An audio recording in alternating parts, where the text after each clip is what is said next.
한글 때문에 하버드 대학이 난리가 났습니다. 특히 일본 학생들이 한글에 대해 비판하고 있습니다. 한글은 그저 중국 한자 카피한 언어에 불과하지. 맞아요. 한류 때문에 한국어가 검증 없이 우수 평가되어 있는 것 같아요. 그때 하버드 언어학자 리처드 윌슨 교수가 황당한 얼굴로 대답했습니다. 여러분이 한글에 대해 간과한 사실이 있습니다. 한국의 한글은 매우 과학적이고 미래를 대표하는 언어입니다. 순식간에 강의실은 황당함에 조용해졌습니다. 왜 교수는 한글이 미래의 언어라 단언했을까요? 그 놀라운 비밀이 지금 공개됩니다. 딱 1초만 좋아요와 구독 꼭 부탁드립니다. 안녕하세요. 하버드 언어학 교수 리처드 윌슨입니다. 저는 매주 수요일 미래 언어학 강의를 하고 있습니다. 그날도 여느 때와 같았죠. 미래의 가장 중요한 언어는 무엇일까? 질문을 던졌습니다. 학생들의 답변이 쏟아졌습니다. 영어입니다. 비즈니스의 언어니까요. MBA 과정에 있는 에이미가 말했습니다. 당연 생각할 것도 없이 중국어죠. 5천년 역사에 14억 중국의 힘을 무시할 수 없죠. AI 시대에는 프로그래밍 언어가 주도할 겁니다. IT를 전공하는 찰리도 의견을 말했습니다. 격렬한 논쟁 가운데 조용히 앉아있던 일본 유학생 사토가 손을 들었습니다. 일본어는 아시아에서 가장 세련된 언어입니다. 애니메이션, 게임, 문화적 영향력은 이미 증명됐어요. 그때 리웨이가 묘한 미소를 지었습니다. 그렇다면 한국어는 어떨까요? 한국은 두 대국 사이에 위치해 있죠. 그의 말투에는 교묘한 경멸이 담겨 있었습니다. 사토가 고개를 끄덕였습니다. K-팝과 드라마가 인기 있는 건 온전히 보여지는 산업이기 때문이죠. 리웨이가 덧붙였습니다. 한글은 사람들의 의사소통을 위한 단순한 기호에 불과해요. 중국어처럼 깊은 철학이 담긴 문자가 아니죠. 분위기가 한국어에 대한 회의론으로 기울었습니다. 구석에 앉은 한 학생이 수상한 미소를 짓고 있었습니다. 그의 정체는 알 수 없었죠. 저는 천천히 자리에서 일어났습니다. 오늘 나는 미래를 바꿀 비밀을 공개하려 합니다. 프로젝터 화면에 한글 문자가 나타났습니다. 바로 한국어입니다. 순간 강의실이 얼어붙었습니다. 교수님, 농담이시죠? 에이미가 믿을 수 없다는 표정을 지었습니다. 이건 농담이 아닙니다. 나사와 MIT 공동 연구 결과가 오늘 아침에 도착했어요. 어떤 연구인가요? 리웨이가 의심스러운 눈빛으로 물었습니다. 제가 설명하려는 순간 강의실 문이 갑자기 열렸습니다.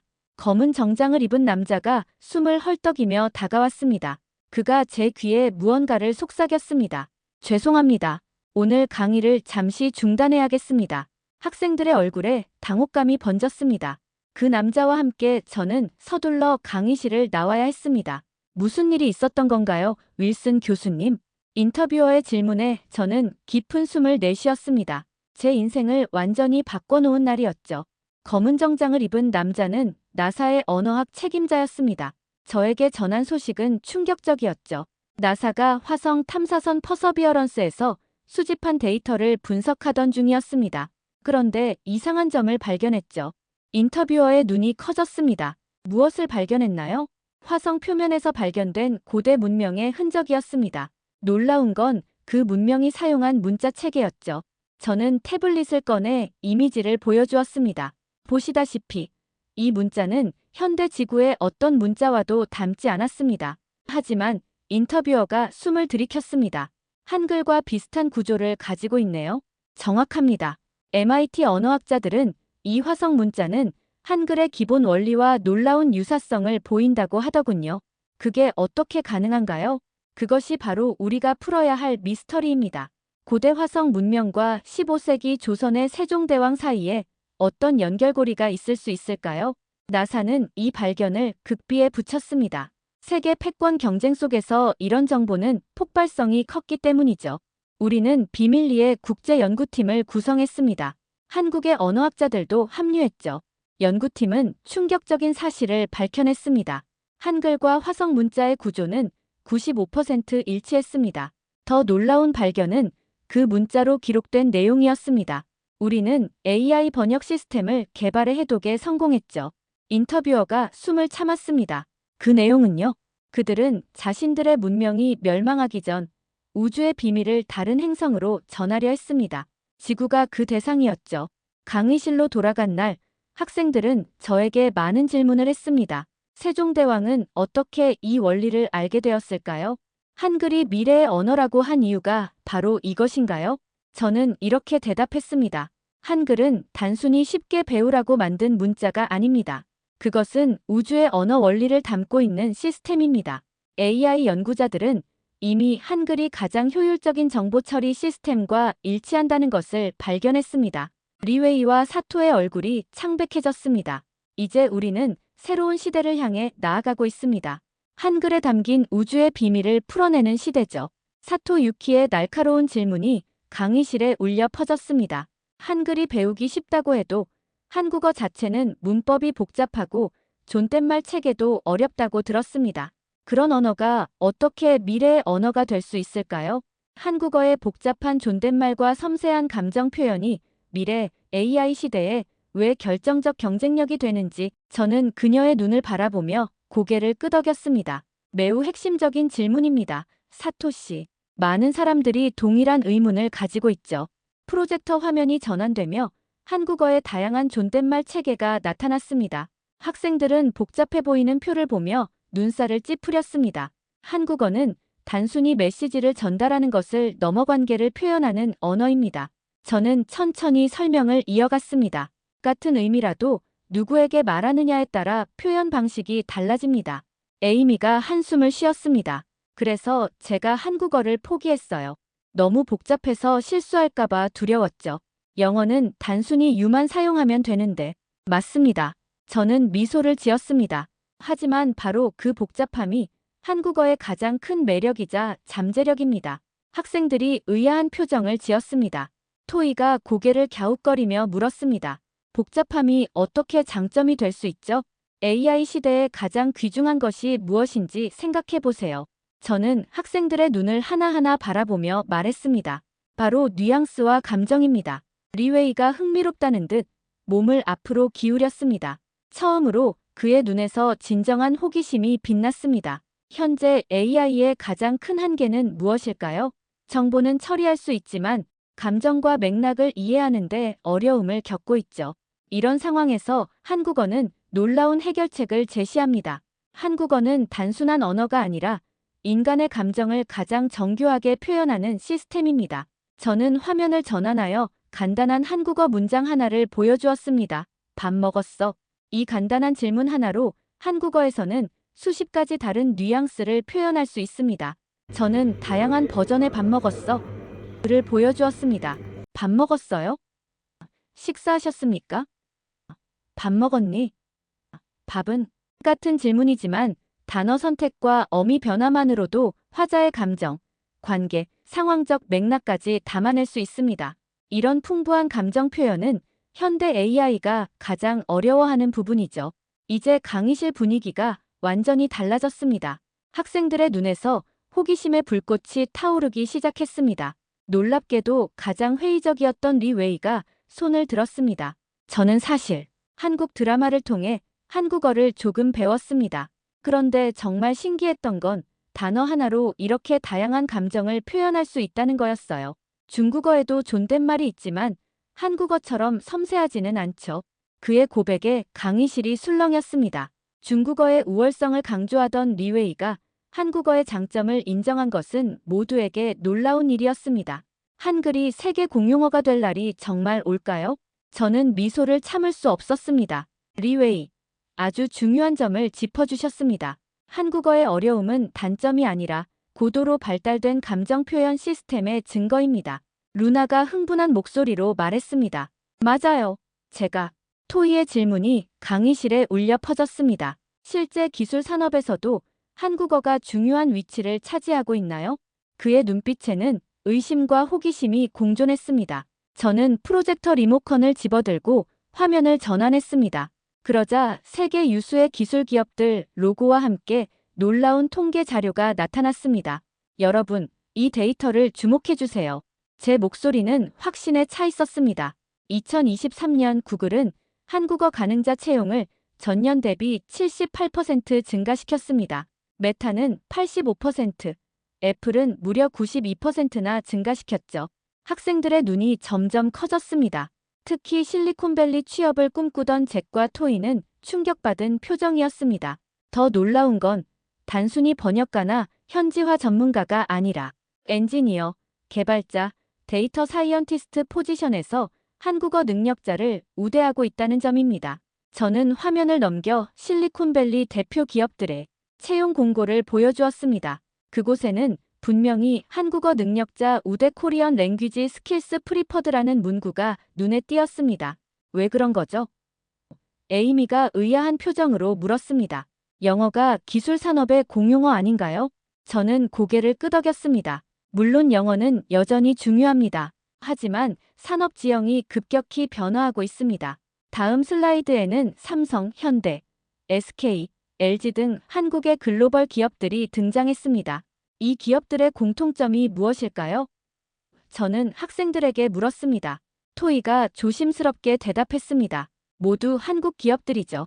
그리고 저는 그를 재촉했습니다. 잭이 갑자기 깨달은 듯 말했습니다. 모두 미래 기술의 최전선에 있는 기업들이군요. 반도체, 배터리, AI, 로봇공학. 정확합니다. 저는 두 손을 마주쳤습니다. 삼성은 세계 최대 반도체 제조업체 중 하나이며 현대는 수소 연료전지와 로봇공학에서 선두를 달리고 있습니다. SK는 배터리 기술에서, LG는 디스플레이 기술에서 세계 최고 수준이죠. 저는 잠시 숨을 고르고 계속했습니다. 이런 미래 핵심 산업에서 한국 기업들이 주도권을 쥐고 있는 상황에서 한국어 능력은 단순한 스킬이 아니라 경쟁력이 되었습니다. 미나가 손을 들었습니다. 하지만 그런 기업들도 영어로 소통하지 않나요? 글로벌 기업이라면. 좋은 질문입니다. 표면적으로는 그렇습니다. 하지만 저는 의미심장한 표정으로 다음 슬라이드를 보여주었습니다. 그곳에는 충격적인 통계가 있었습니다. 이 데이터를 보세요. 삼성전자의 최신 AI 연구 문서 중 78%가 한국어로 먼저 작성되고 나중에 영어로 번역됩니다. 현대차의 로봇공학 특허 문서는 82%가 한국어 원본입니다. 제게 눈이 커다랗게 뜨여졌습니다. 그럼 영어 번역본만 보는 사람들은 정확합니다. 저는 그의 말을 이었습니다. 항상 한 발 뒤처질 수밖에 없습니다. 가장 최신 기술과 아이디어에 접근하려면 원천 언어인 한국어를 알아야 합니다. 이제 학생들의 눈빛이 완전히 달라졌습니다. 처음에 회의적인 표정은 온데간데 없고 진지한 고민과 관심이 가득했습니다. 더 놀라운 데이터가 있습니다. 저는 새로운 그래프를 보여주었습니다. 글로벌 기업에서 기술력이 동일한 지원자라면 한국어 능력자가 그렇지 않은 지원자보다 최종 합격률이 68% 높습니다. 에이미가 놀란 표정으로 물었습니다. 그리고 연봉도 더 높다고요? 맞습니다. 저는 고개를 끄덕였습니다. 한국어 능력자는 평균 35% 높은 연봉을 받고 있습니다. 특히 AI, 반도체, 배터리 분야에서는 그 격차가 더 크죠. 리 웨이는 이제 완전히 다른 사람이 된 것 같았습니다. 처음에 오만한 태도는 사라지고 진지하게 메모를 하기 시작했습니다. 교수님, 그가 조심스럽게 물었습니다. 저는 작년에 삼성 인턴십에 지원했다가 탈락했습니다. 기술적인 면접은 완벽했는데 이제 이유를 알 것 같습니다. 사토 유키도 고개를 끄덕였습니다. 일본의 소니도 최근 한국 엔지니어들을 대거 영입하고 있어요. 처음에는 이유를 몰랐는데 이제 이해가 됩니다. 저는 따뜻한 미소를 지었습니다. 여러분, 이것은 단순한 통계가 아닙니다. 이는 미래 산업의 지형도가 어떻게 변화하고 있는지 보여주는 명확한 신호입니다.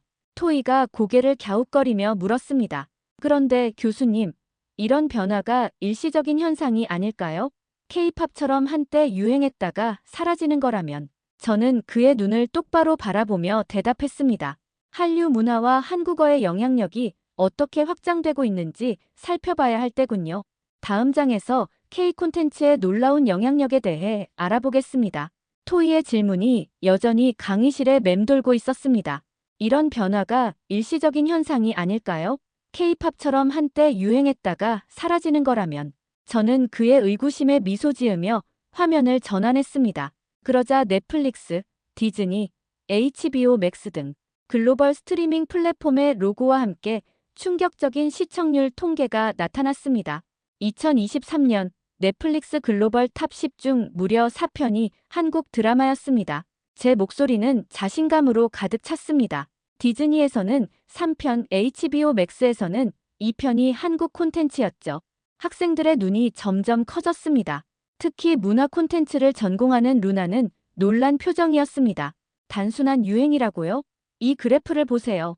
저는 2018년부터 2023년까지의 추세선을 가리켰습니다. K- 콘텐츠의 글로벌 영향력은 꾸준히 상승하고 있습니다. 일시적인 유행이라면 벌써 하락세를 보였어야 하죠. 루나가 손을 들었습니다. 교수님, 제가 브라질 출신인데요. 우리나라에서도 K-드라마가 정말 인기 있어요. 하지만 그게 한국어 학습으로 이어진다고 생각하진 않았어요. 대부분 자막으로 보니까요. 저는 그녀에게 고개를 끄덕였습니다. 좋은 지적입니다. 하지만 이 데이터를 보세요. 화면에는 전 세계 한국어 학습자 수 추이가 나타났습니다. 2018년부터 2023년까지 무려 328%나 증가한 충격적인 그래프였죠. 특히 주목할 점은 한국어 학습 동기 1위가 바로 K 콘텐츠를 원어로 이해하고 싶다는 이유였다는 것입니다. 에이미가 의아한 표정으로 물었습니다. 자막으로도 충분하지 않나요? 왜 굳이 한국어를 배우려고 할까요? 매우 중요한 질문입니다. 저는 진지하게 대답했습니다. 번역은 절대 원어의 감정과 뉘앙스를 완벽히 전달할 수 없기 때문입니다. 다음 슬라이드에는 유명 K-드라마의 대사와 영어 번역이 나란히 있었습니다. 이 유명한 대사를 보세요. 사랑이 어떻게 변하니? 봄날의 눈이 땅에 떨어지면 녹는 것처럼. 이것이 영어로는 How can love change like snow melts when it falls to the ground?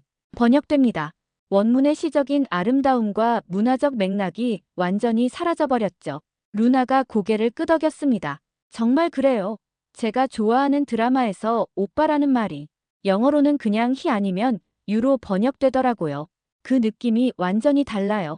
정확합니다. 제 목소리가 한 톤 높아졌습니다. 이것이 바로 K 콘텐츠의 팬들이 한국어를 배우려는 이유입니다. 그들은 단순히 스토리를 이해하는 것을 넘어 그 감정과 문화적 맥락까지 온전히 경험하고 싶어 합니다. 미나가 손을 들었습니다. 인도에서도 한국 드라마가 인기인데 특히 감정 표현이 섬세해서 좋아하는 것 같아요. 인도 영화도 감정 표현이 풍부한데 한국 드라마는 또 다른 차원이더라고요. 저는 그녀의 말에 고개를 끄덕였습니다. 한국어의 특성이 콘텐츠에 그대로 반영되기 때문입니다. 앞서 설명했듯이 한국어는 관계와 감정에 초점을 맞춘 언어입니다. 이런 언어적 특성이 스토리텔링에도 깊은 영향을 미치는 거죠. 다음 슬라이드에는 더 충격적인 데이터가 있었습니다. 글로벌 엔터테인먼트 기업들의 한국어 통번역 인력 채용 증가율이었죠. 넷플릭스는 한국어 전문 번역가를 192% 증원했습니다. 디즈니는 155%, HBO는 137%나 증원했죠. 이들이 단순히 트렌드를 쫓는 게 아니라 장기적인 전략을 세우고 있다는 증거입니다. 잭이 궁금한 듯 물었습니다. 그런데 이게 기술 산업과 무슨 관련이 있나요? 엔터테인먼트는 알겠는데. 저는 그의 눈을 바라보며 미소 지었습니다. AI 시대에 가장 중요한 것이 무엇이라고 생각하나요? 잭이 잠시 생각하더니 대답했습니다. 데이터요. 정확합니다. 저는 다음 슬라이드로 넘어갔습니다. 콘텐츠는 바로 최고의 데이터 원천입니다. 특히 감정과 관계를 표현하는 콘텐츠는 AI가 인간의 심리를 이해하기 위한 훌륭한 학습 자료가 됩니다. 화면에는 글로벌 AI 기업들이 K 콘텐츠를 AI 학습 데이터로 활용하는 사례들이 나왔습니다. 구글 딥마인드는 한국 드라마 대본을 AI의 감정인식 학습에 활용하고 있습니다. 메타는 K-팝 가사와 팬들의 반응을 분석해 AI의 문화적 이해도를 높이고 있죠. 이건 단순한 트렌드가 아닙니다. 미래 산업의 핵심 자원이 되고 있는 겁니다. 강의실은 이제 완전한 침묵에 휩싸였습니다. 학생들의 눈에서는 더 이상 의심이 아닌 경이로움이 빛나고 있었습니다. 리웨이가 진지한 표정으로 물었습니다. 그렇다면 한국어를 모르는 사람들은 미래 산업에서 어떤 불이익을 받게 될까요? 리웨이의 질문이 강의실에 깊은 울림을 남겼습니다. 한국어를 모르는 사람들은 미래 산업에서 어떤 불이익을 받게 될까요? 저는 그의 진지한 눈빛을 마주하며 천천히 고개를 끄덕였습니다. 안타깝게도 이미 많은 사람들이 한국어를 몰라 중요한 기회를 놓치고 있습니다. 프로젝터 화면이 전환되며 글로벌 기회 상실 사례 제목 아래 몇 가지 충격적인 실제 사례들이 나타났습니다. 이 사례를 보세요. 저는 첫 번째 항목을 가리켰습니다. 미국 실리콘밸리의 유망한 AI 스타트업 뉴로테크는 삼성전자와의 1억 달러 규모 협업 프로젝트에서 최종 후보에 올랐으나 한국어로 직접 소통할 수 있는 팀원이 없어 경쟁사에게 기회를 내주었습니다. 학생들의 표정이 놀라움으로 가득 찼습니다. 특히 스타트업 창업을 꿈꾸던 에이미의 눈이 커졌습니다. 기술력은 오히려 뉴로테크가 우수했습니다. 하지만 삼성의 결정권자들은 기술적 소통을 넘어 문화적 소통이 가능한 파트너를 원했죠. 통역사를 통한 의사소통은 미묘한 뉘앙스와 기술적 맥락을 완벽히 전달할 수 없었습니다. 토이가 손을 들었습니다. 교수님, 그건 특수한 경우 아닌가요? 대부분의 국제 비즈니스는 여전히 영어로 진행되지 않나요? 좋은 질문입니다. 저는 그에게 미소를 지었습니다. 표면적으로는 그렇게 보일 수 있습니다. 하지만 현실은 다릅니다. 다음 슬라이드에는 글로벌 비즈니스 협상의 성공률을 분석한 차트가 나타났습니다. 보시는 것처럼 상대방의 모국어로 직접 소통이 가능한 협상은 성공률이 78%인 반면 통역에 의존한 협상은 42%에 불과합니다. 특히 한국, 일본, 중국과 같은 아시아 국가들과의 협상에서 이 격차는 더욱 커집니다. 에이미가 궁금증 가득한 표정으로 물었습니다. 왜 특히 아시아 국가들에서 그런 현상이 두드러질까요? 문화적 맥락과 비즈니스 관행의 차이 때문입니다. 저는 진지하게 설명했습니다. 서구 비즈니스가 직접적이고 계약 중심인 반면 아시아 비즈니스는 관계 중심적입니다. 특히 한국은 정의라는 독특한 문화적 개념을 중심으로 비즈니스가 이루어지죠. 저는 화면을 넘겨 두 번째 사례를 보여주었습니다. 마크 라이트, MIT 출신의 뛰어난 엔지니어입니다. 그는 현대차 로보틱스 부서에 지원했으나 한국어 능력 부족으로 탈락했습니다. 대신 기술력은 다소 낮지만 한국어가 유창한 경쟁자가 채용되었죠. 잭이 충격받은 표정으로 물었습니다. 그게 정말 결정적인 요인이었나요? 현대차 인사 담당자와의 인터뷰 내용입니다. 저는 화면의 인용문을 가리켰습니다. 우리는 단순히 기술자를 찾는 것이 아니라 팀의 일원으로 완벽하게 융화될 수 있는 사람을 찾고 있습니다. 한국어 능력은 단순한 언어 소통을 넘어 우리 기업 문화와 가치를 이해할 수 있는지를 보여주는 지표입니다. 강의실은 점점 더 무거운 분위기로 변해갔습니다. 학생들의 눈에서 불안과 초조함이 느껴졌습니다. 리 웨이가 심각한 표정으로 말했습니다. 저도 비슷한 경험이 있습니다. SK 이노베이션 인턴십에 지원했을 때 기술 면접은 통과했는데 한국어 면접에서 탈락했죠. 당시에는 이해가 안 됐는데 이제 알겠습니다. 세 번째 사례로 넘어갔습니다. 이번에는 미국의 유명 게임 개발사가 등장했습니다. 글로벌 게임 기업 넥스트레벨 게임즈는 한국 시장에 진출하려 했으나 현지 문화와 언어를 이해하는 전문가 부재로 6천만 달러의 손실을 입었습니다. 그들의 게임은 기술적으로는 뛰어났지만 한국 게이머들의 문화적 기대와 맞지 않았죠. 사토 유키가 놀란 표정으로 덧붙였습니다.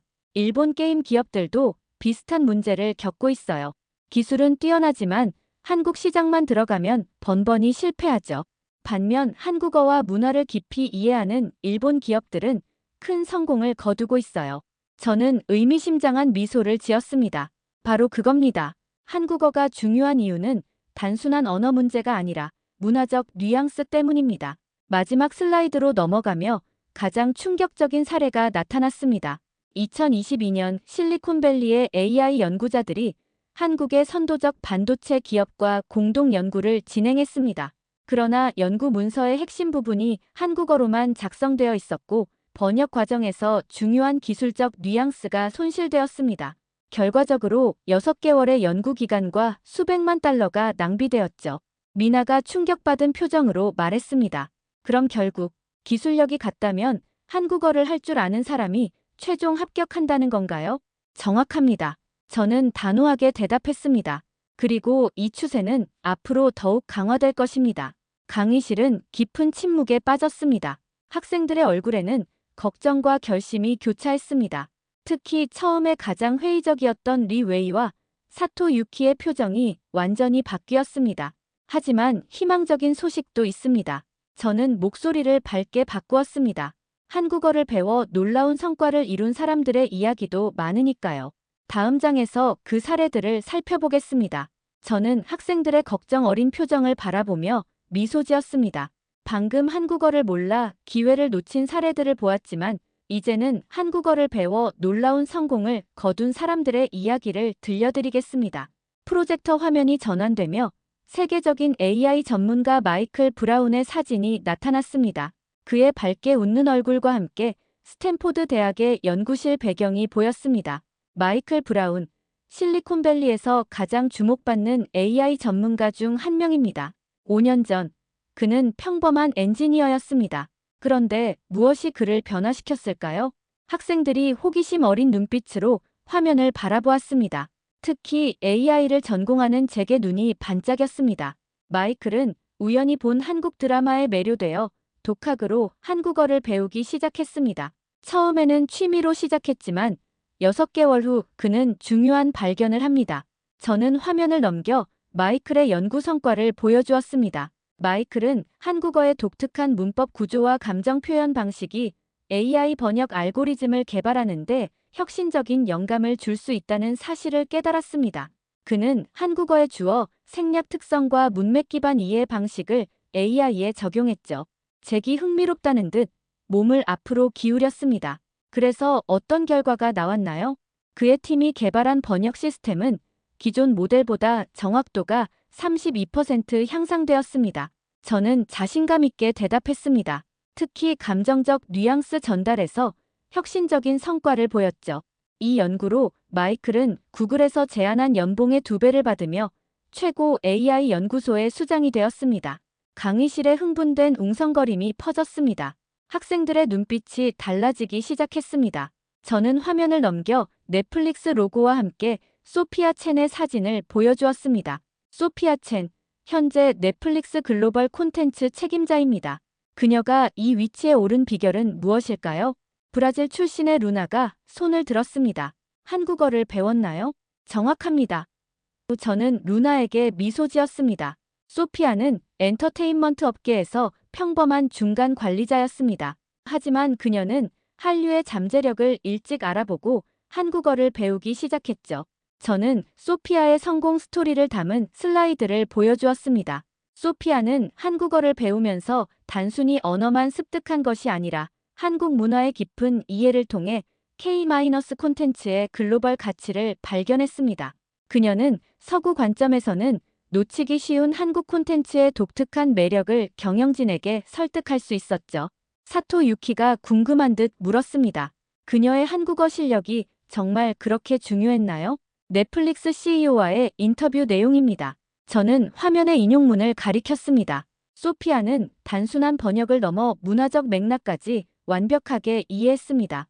그녀가 없었다면 넷플릭스의 K- 콘텐츠 전략은 존재하지 않았을 것입니다. 그리고 그것은 우리 회사 가치의 상당 부분을 차지하고 있죠. 미나의 눈이 반짝였습니다. 그녀의 연봉은 어떻게 되나요? 저는 의미심장한 미소를 지었습니다. 소피아의 연봉은 그녀가 한국어를 배우기 전보다 무려 4배 증가했습니다. 현재 그녀는 엔터테인먼트 업계에서 가장 영향력 있는 인물 중 한 명으로 꼽히고 있죠. 세 번째 사례로 넘어갔습니다. 일본의 비즈니스맨 다나카 켄지의 이야기였습니다. 다나카 켄지, 일본 도쿄의 중소기업 CEO입니다. 그는 삼성과의 협업을 위해 50대의 나이에 한국어 공부를 시작했습니다. 그가 6개월 만에 이룬 성과는 놀랍습니다. 저는 다나카의 비즈니스 성과 그래프를 보여주었습니다. 다나카는 기초적인 한국어만 배웠음에도 불구하고 삼성 경영진과 직접 소통하며 신뢰를 쌓았습니다. 그 결과 처음 목표했던 계약 규모의 3배에 달하는 협업을 이끌어냈죠. 그는 이렇게 말했습니다. 한국어 공부에 투자한 6개월이 내 비즈니스 커리어 30년보다 더 큰 수익을 가져왔다. 마지막 사례는 인도 출신의 기술자 라지 파텔이었습니다. 라지 파텔은 LG전자에 입사하기 위해 한국어를 1년간 공부했습니다. 비슷한 자격을 갖춘 다른 지원자들 사이에서 그는 한국어 능력 덕분에 두각을 나타냈고 일반 엔지니어가 아닌 글로벌 인재 특별 채용 프로그램으로 입사했습니다. 저는 라지의 성공 스토리를 마저 설명했습니다. 라지의 입사 연봉은 동기들보다 40% 높았고 불과 3년 만에 팀장으로 승진했습니다. 그는 한국어 능력 덕분에 한국 본사와 직접 소통하며 중요 프로젝트를 리드할 수 있었죠. 이제 학생들의 눈빛이 완전히 달라졌습니다. 처음에 회의적인 태도는 사라지고 기대와 열정이 가득했습니다. 여러분, 이 사례들이 보여주는 것은 분명합니다.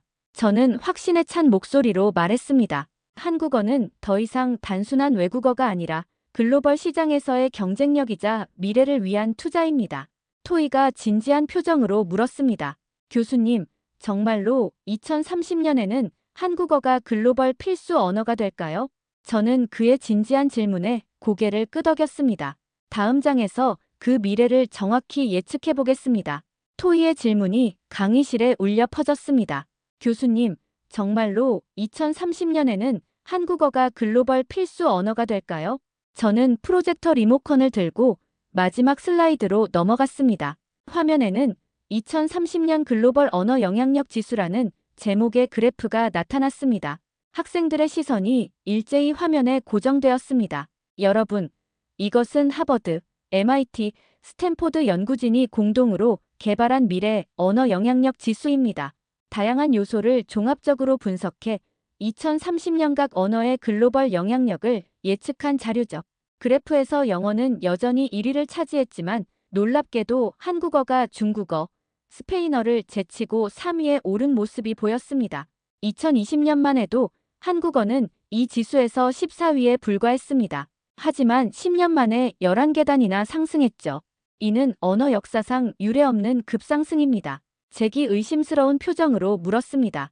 무슨 근거로 그런 예측을 하는 건가요? 좋은 질문입니다. 이 예측의 핵심 근거는 크게 세 가지입니다. 첫 번째 그래프가 나타났습니다. 첫째, 기술 혁신 분야의 영향력입니다. 반도체, 배터리, 로봇공학, 인공지능. 이러한 4차 산업혁명의 핵심 분야에서 한국 기업들의 글로벌 점유율이 지속적으로 상승하고 있습니다. 화면에는 삼성, SK, LG, 현대 등 한국 기업들의 미래 기술 분야 글로벌 특허 점유율 그래프가 나타났습니다. 2023년 22%에서 2030년 예상치는 무려 37%였습니다. 둘째, 문화적 영향력입니다. 다음 그래프는 글로벌 콘텐츠 시장에서 K 콘텐츠의 점유율을 보여주었습니다. 2023년 12%에서 2030년 예측치는 28%로 폭발적인 성장이 예상되었습니다. K-팝, K-드라마, K-영화, K-게임, 이제는 K-라이프 스타일, K-푸드까지 한국 문화의 영향력은 단순한 유행을 넘어 글로벌 문화의 중심축으로 자리 잡고 있습니다. 루나가 흥분된 목소리로 말했습니다. 정말 그래요. 제 고향 브라질에서도 한국 음식점이 계속 생기고 한국식 카페가 유행이에요. 심지어 한국식 스킨케어를 따라하는 친구들도 많아졌어요. 마지막으로 한국어 학습자 증가율입니다. 세 번째 그래프는 전 세계 한국어 학습자 수 추이를 보여주었습니다. 2023년 1,580만 명에서 2030년에는 무려 8,200만 명으로 예측되었습니다. 세종학당의 글로벌 분원은 2023년 234개에서 2030년 1000개 이상으로 확대될 예정입니다.